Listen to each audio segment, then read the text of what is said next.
युधिष्ठिर, आपका आदेश ना मानने वाली दासी दंड के लिए प्रस्तुत है। दुशासन!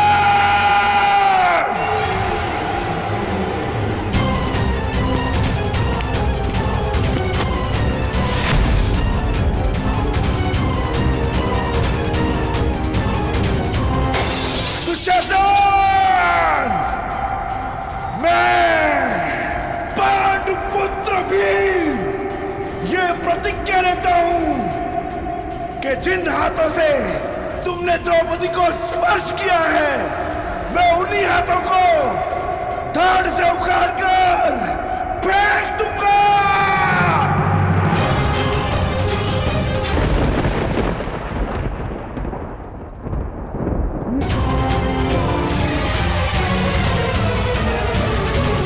हस्तिनापुर की राज्यसभा में ये किस प्रकार का व्यवहार हो रहा है महाराज?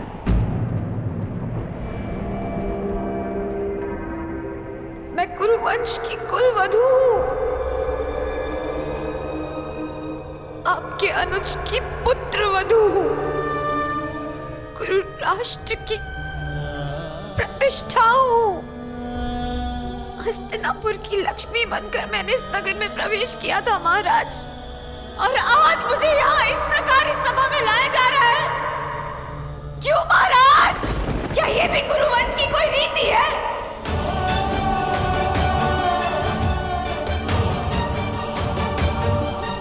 पितामह, आप तो हस्तिनापुर की प्रतिष्ठा के रक्षक हैं, तो आज हस्तिनापुर के सम्मान का अंत होता हुआ आप कैसे देख सकते हैं? आप तो स्वयं माता गंगा के पुत्र हैं पितामह, वो तो पतित पावनी है।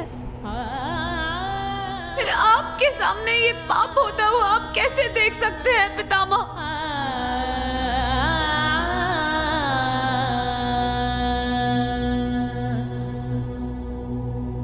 गुरुद्रोण, क्यों हो रहा है मेरे साथ ऐसा व्यवहार? क्या अस्त्र शस्त्र का ज्ञान देते समय लज्जा की शिक्षा देना भूल गए थे आप अपने शिष्यों को? क्या युद्ध भूमि में अपने प्राणों को दांव पर लगाने के साथ साथ एक स्त्री के मान को भी दांव पर लगाना सिखाया आपने?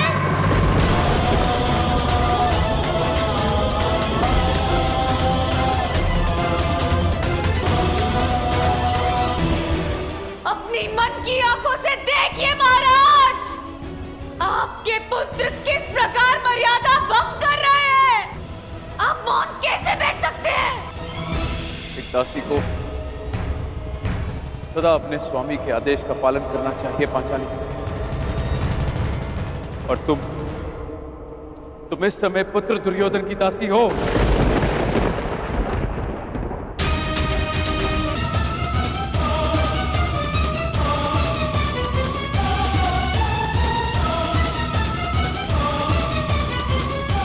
आओ दासी द्रौपदी,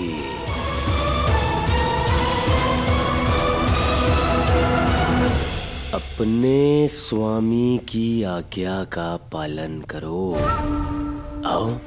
मैं यज्ञ की अग्नि से जन्मी यज्ञ सेनी हूँ दुर्योधन, और अग्नि की ताप को बांधा नहीं जा सकता।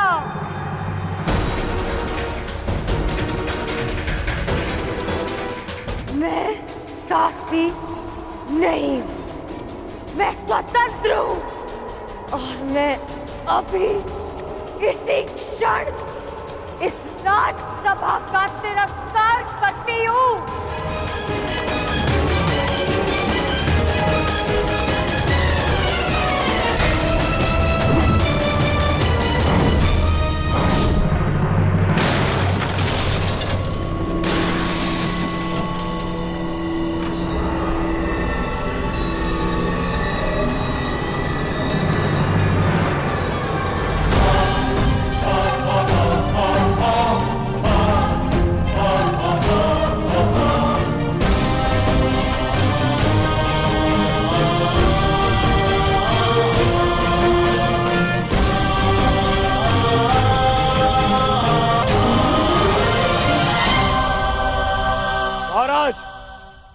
दासी आपका और मेरा अपमान करके इस सभा से जा रही है।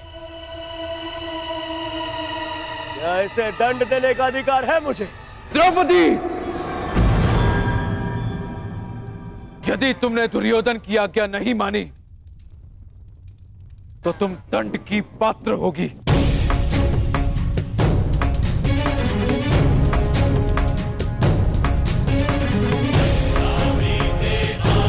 अब भी मुझ पे यज्ञ की अग्नि का अधिकार,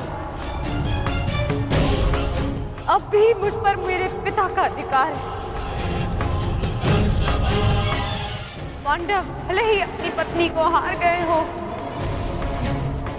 परंतु द्रौपदी अब भी स्वतंत्र है।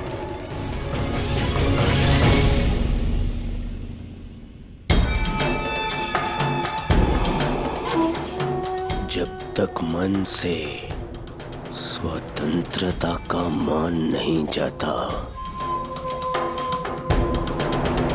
तब तक दासत्व का भान नहीं होता।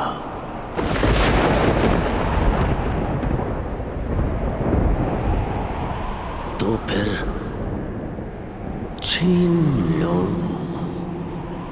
आन इसका।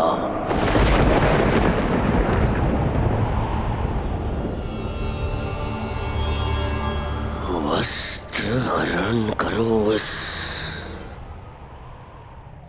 दासी का। दुर्योधन, इसे क्षण बंद करो ये सब। अपने विनाश को आमंत्रण मत दो दुर्योधन। दुर्योधन, ऐसा प्रतीत होता है कि इस समय तुम्हें वस्त्र हरण करने का विचार त्याग देना चाहिए, क्योंकि यदि इस समय वस्त्र हरण किया तो इस सभा में बैठे महापुरुष अपने वचनों को तोड़कर हमारे प्राण भी हर सकते हैं। इस दासी के वस्त्र हरण से पूर्व तुम्हें इन वीरों का शस्त्र हरण कर लेना चाहिए। ठीक है मामा श्री।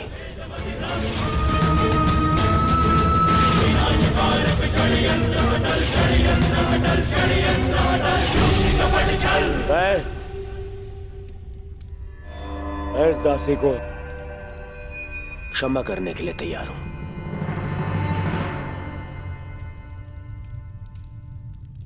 परंतु एक स्थिति में कि यहां बैठे सभी स्वतंत्र वीर मेरे समक्ष अपनी सेवा स्वीकार करेंगे।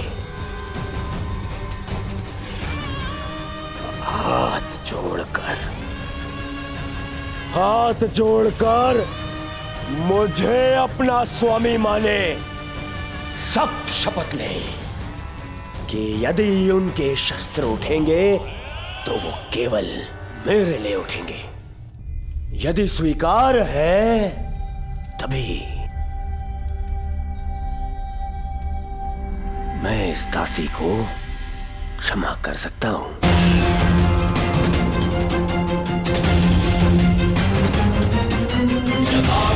मुझे स्वीकार है कि हमारे शस्त्र केवल तुम्हारे लिए ही उठेंगे। हम शपथ लेते हैं, हम तुम्हारा पक्ष और सेवा कभी नहीं छोड़ेंगे। बधाई हो! दासी द्रौपदी को मेरे होने वाले सम्राट दुर्योधन ने क्षमा कर दिया, परंतु केवल एक अपराध के लिए। दुर्योधन, अगले अपराध पर तुम इसके साथ कुछ भी कर सकते हो, कोई कुछ नहीं कह पाएगा। दासी द्रौपदी को और एक अपराध के लिए उकसाओ दुर्योधन, उकसाओ, ताकि मेरी प्रतिज्ञा और तुम्हारा प्रतिशोध दोनों पूर्ण हो जाए, हैं? अधर्म ने धर्म के पथ पर चलने के सभी अवसर ठुकरा दी। और धर्म का ध्वज थामने वाले मुख बैठे। सृष्टि को अधर्मियों के पाप ने इतनी हानि नहीं पहुंचाई जितना धर्मियों के मौन ने। ये मौन सब कुछ विध्वंस कर देगा। हस्तिनापुर का रथ अपने पतन के मार्ग पर बढ़ चुका है। ज्यादा से तुझे क्षमा किया, परंतु तुझे मेरी सेवा में प्रस्तुत रहना होगा। सम्राट हूं मैं, हाँ? नपुंसक दासपतियों से जी भर जाए तो चले आना मेरे पास। ये तुम्हारे सर पे तुम्हारा मुकुट नहीं, तुम्हारा काल नाच रहा है।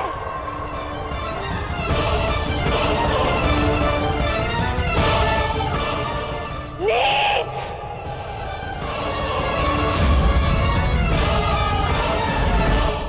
बस बहुत हो गया। एक बार क्षमा करने के पश्चात भी इस दासी ने वो दंडता दिखाई है। अब मैं इसे क्षमा नहीं कर सकता। इस दासी का घमंड हरना होगा। आगे बढ़ो दुशासन और वस्त्र हरण करो इस दासी द्रौपदी का।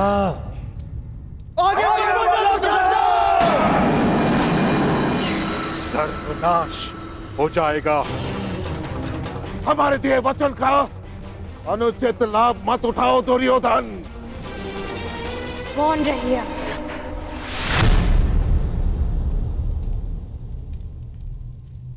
क्योंकि आप सब में से किसी में वो क्षमता ही नहीं है। अरे बंधे रहिए अपने अपने धर्म के खूंटे से। वो कैसा धर्म जो आपकी शक्ति को आपकी निर्बलता बना दे।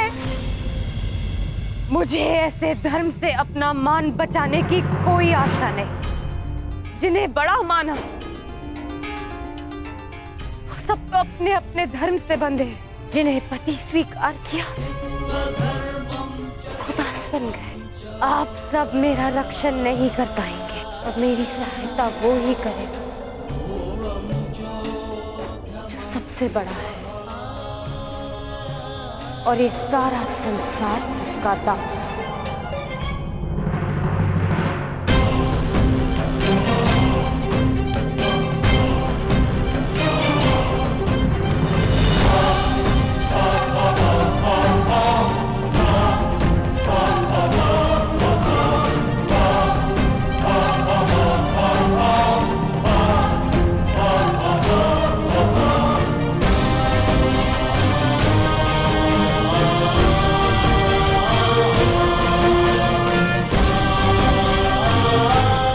आगे बढ़ो दुशासन। आज परीक्षा तुम्हारे बाहुबल की नहीं,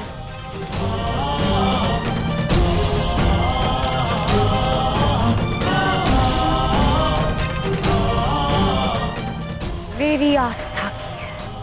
और मुझे विश्वास है कि आज सभा में बैठे सभी नग्न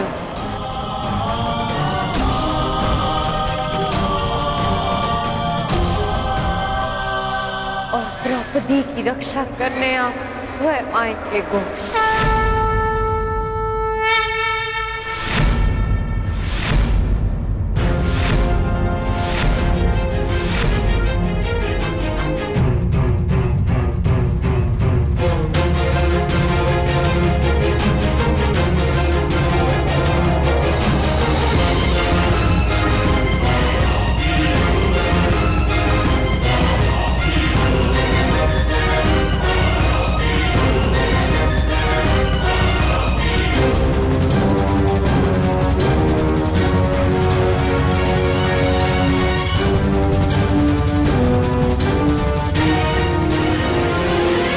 गोविंद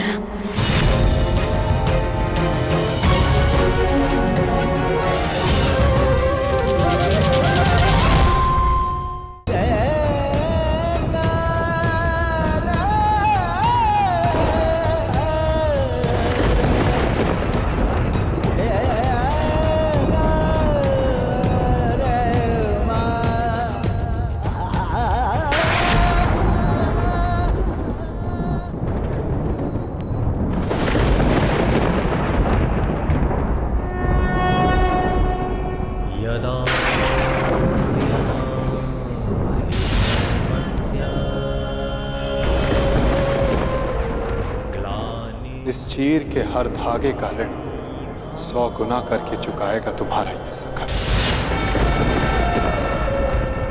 अभ्युत्थानम् अधर्मस्य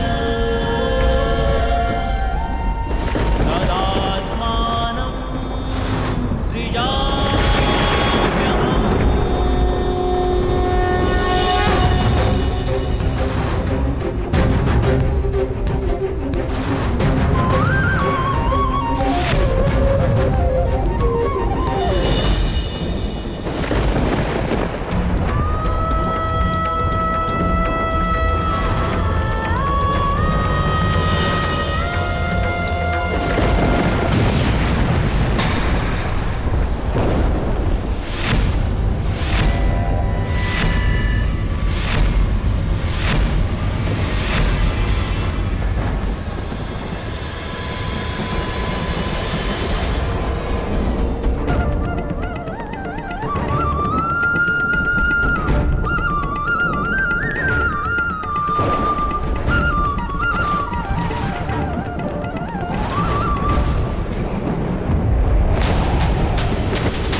द्रौपदी,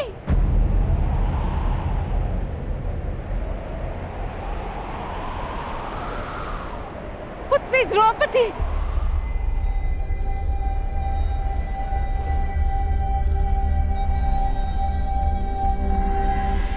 ये क्या अनर्थ हो रहा है सभा में?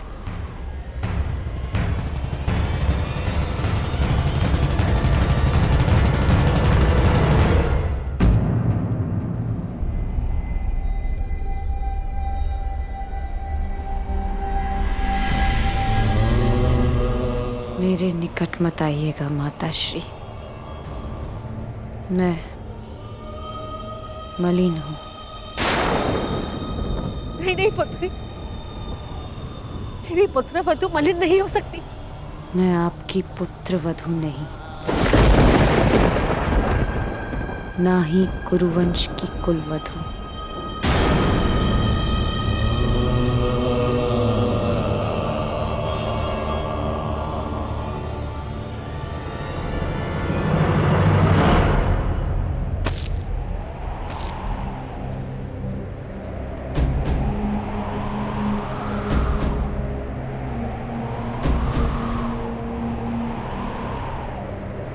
और ना ही आपके पुत्रों की पत्नी।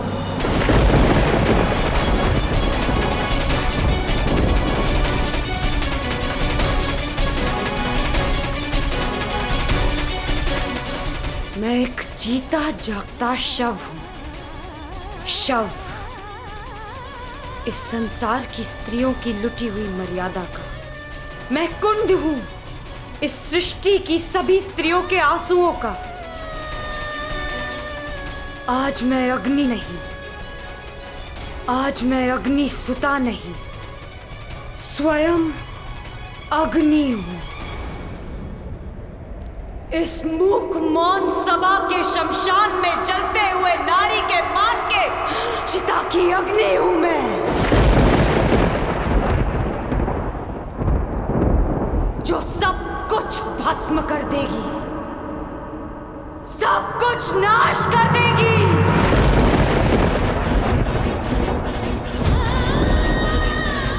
मैं जीव नहीं, साक्षात मृत्यु हूं, केवल मृत्यु। इस सभा में उपस्थित प्रत्येक अधर्मी की केवल मृत्यु।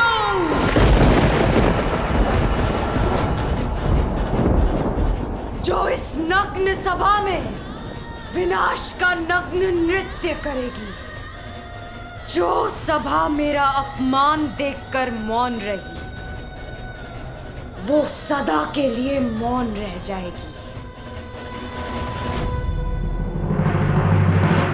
मुझसे हरण किए गए वस्त्र इस सभा में सभी के शव वस्त्र बनेंगे। जिसने मेरे अपमान पर अट्टहास किया, उन सबकी मृत्यु पर ऐसा विलाप होगा कि संसार युगों तक स्मरण रखेगा।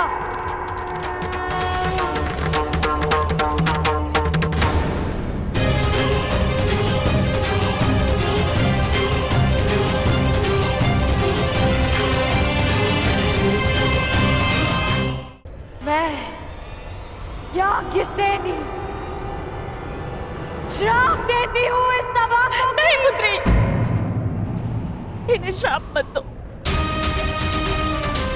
अपनी ज्येष्ठ माता की बात सुन लो। क्यों सुनूं मैं किसी की? क्यों? जब मेरी चीत्कार किसी ने नहीं सुनी तो फिर क्यों? क्षमा कर दो पुत्री।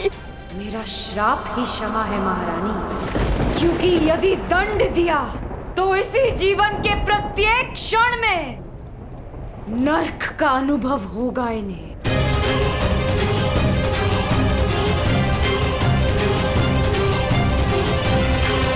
ठीक कहा पुत्री पांचाली।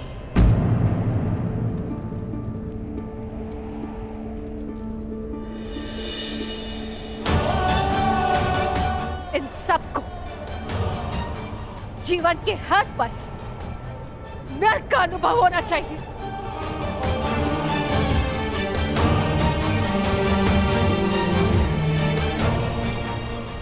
हस्तिनापुर के रक्षकों के मध्य, हस्तिनापुर के आचार्यों के रहते, संसार के सबसे बड़ी नीतिवानों के मध्य यह नाटक कैसे हुआ? मैं आपसे पूछती महामंत्री, हस्तिनापुर में अंधे युग का प्रारंभ कैसे हुआ? क्यों नहीं आपने इच्छा मृत्यु मांग ली ताजश्री? और आपने क्यों नहीं अपने ही वाणों से अपने हृदय को भेद लिया द्रोणाचार्य?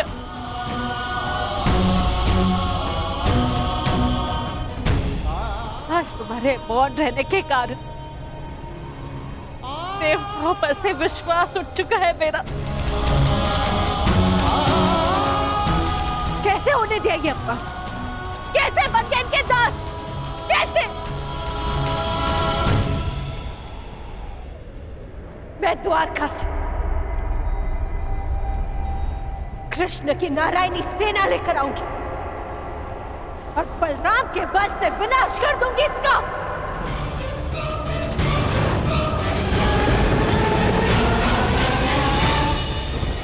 सुन रहे हैं आप महाराज? सुनाई तो दे रही है ना आपको?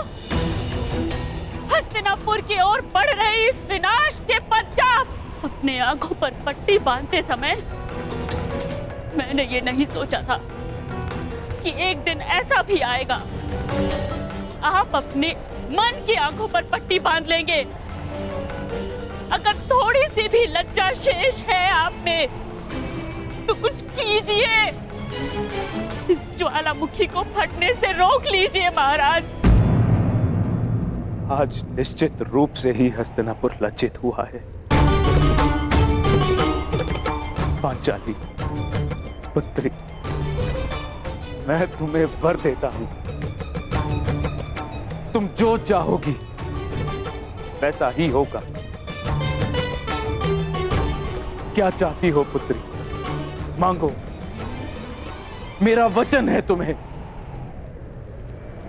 एक स्त्री के लिए उसका मान सबसे बड़ा होता है और इस सभा में पहले उससे उसका सब कुछ छीन लिया और अभी प्रस्ताव रख रहे हैं कि जो वर मांगोगी मांग लो। अब मैं मांगूंगी नहीं, दूंगी, श्राप दूंगी। मैं याज्ञसेनी इस गुरुकुल को श्राप देती हूँ कि क्षमा करो, मेरे मूर्ख पुत्रों को श्राप देकर उनका त्राण मत करो। तुम्हें जो चाहिए वो मांगो, परंतु श्राप मत दो। मुझसे जो छीना गया वो मुझे कोई नहीं लौटा सकता, परंतु इस अधर्मी खेल में मेरे पतियों से जो छीना गया वो उन्हें लौटा दीजिए।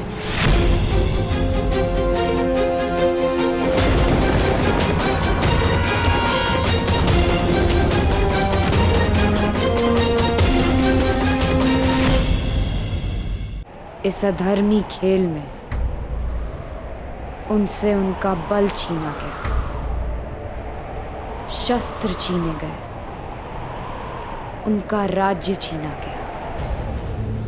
उन्हें उनका बल, उनका मान, उनके शस्त्र और उनका हारा हुआ राज्य लौटा दीजिए।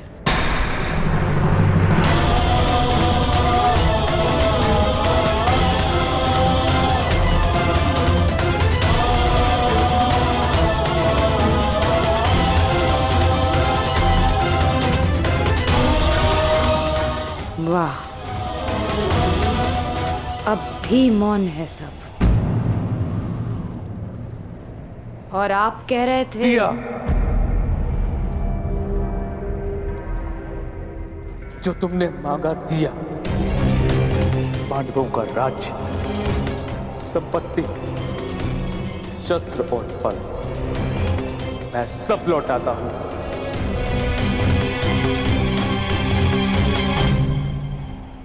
नहीं पिताश्री, मेरी जीती हुई संपत्ति को लौटाने का अधिकार आपको नहीं है पिताश्री। मैंने इस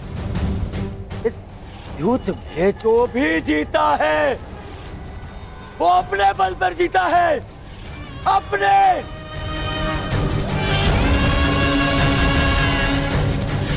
बिना छल के जीता है, बिना युधिष्ठिर को विवश किए जीता है, बिना धर्म किए जीता है। फिर क्यों मैं इसे लौटा दूं? क्यों? हाँ, आप बताइए महामंत्री, पितामह आप बताइए, आप सब बताइए, क्या इस युद्ध में कोई भी अधर्म हुआ है? कोई भी?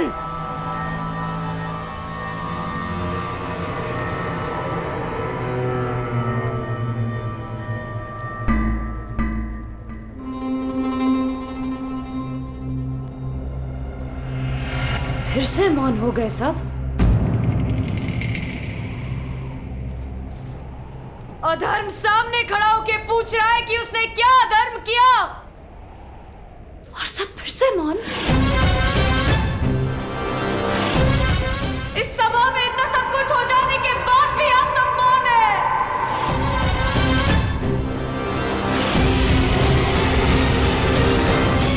रहिए मौन सब, रहिए मौन, परंतु इस अधर्मी दुर्योधन को उसके कुकर्मों का दंड अवश्य मिलेगा। और उससे पहले इस सभा में उपस्थित वो हर व्यक्ति जिसने मौन रहकर ये अधर्म होते हुए देखा, उन्हें उनके मौन रहने का दंड मिलेगा।